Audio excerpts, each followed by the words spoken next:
আপনাকে কি করে ভালো না বাসি ইয়া রাসূলুল্লাহ।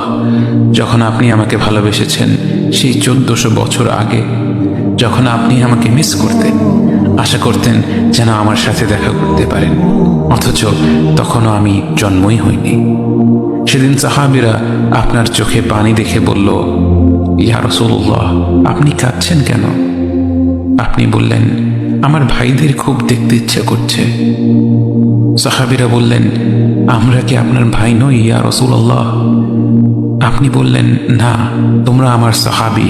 আমার ভাই হলো তারা যারা আমার পরে আসবে এবং আমাকে কখনো না দেখেও তারা আমাকে বিশ্বাস করবে। মৃত্যু শয্যায় শুয়ে আপনার অন্তরে এই চিন্তা ছিল যে আমাদের পরিণতি কি হবে। উম্মতি উম্মতি বলতে বলতে আপনি আপনার রবের নিকট ফিরে গিয়েছেন।